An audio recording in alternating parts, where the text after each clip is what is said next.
So let's look at some of the key teachings that come from chapter 34. Okay. I know you have read this extensively, so I'm prepared to listen, to sit here and listen to you just teach. From the book Great Controversy, chapter 34, what are the key teachings that come through from there regarding spiritualism in the last days? Well, the title of the chapter, like it says, are the dead really dead?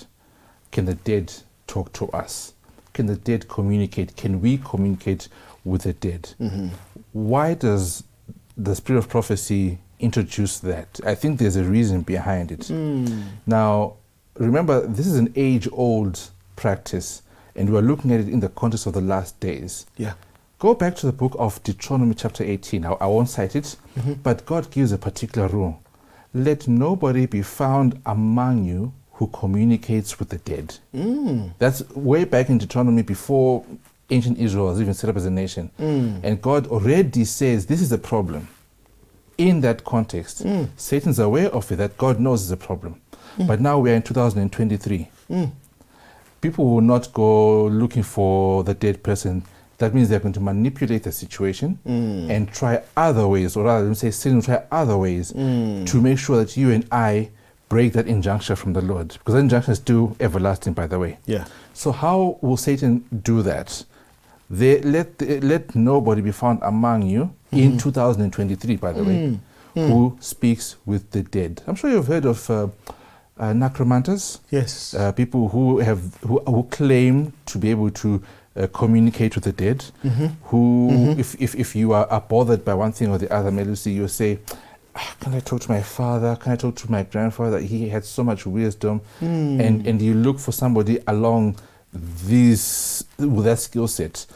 And that person, sure enough, will bring up somebody who looks like your father, speaks like your father, talks like your father, even tells you all about you, and even tells you where your birthmark is. And you are more than convinced on the weight of the evidence that this is there. Please note, this is not a show, this is not a TV series, this is a real thing. God said it back then. Let there be nobody found among you who can communicate with the dead.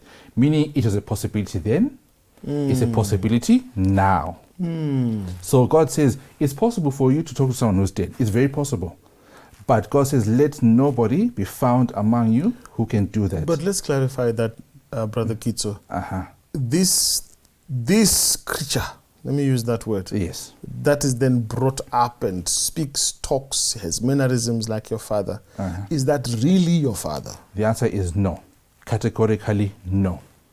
And that's what God was trying to tell us, that if you attempt to do that, you are not going to be talking to the dead person who you claim to be your father, but you'll be talking face to face with the enemy of souls himself. The demons of hell. Oh yes. They will impersonate your dead loved ones. Effectively impersonate the dead loved ones. Yes. Second Corinthians chapter 11, I think, gives us a hint to that. To say Satan can do what? Transform himself into an angel of light. No wonder he's ministered too. Can do the same thing.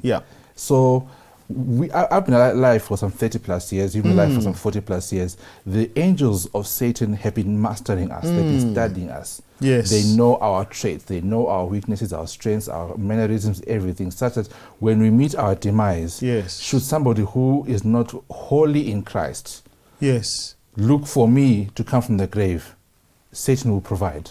And this is where the deception comes in. Exactly. Because this thing comes with so much power.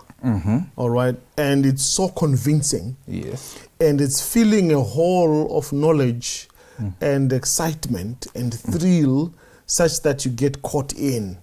To say, now I've got access to. I heard a story being told about a woman who lost his son in the war. The Vietnam War. And so she would then get the son visiting. And she would always go to a certain place, and this son will visit, and she would talk to the son, and she would go away. And then one day the pastor says, no, that's not your son that you're talking to. And she says, no, that is my son, and I know my son. So the pastor says, bring him home then.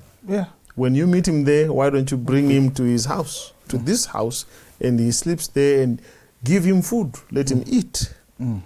And so it was a journey for this woman to be unwinded from that spiritual experience, which was leading her to deception.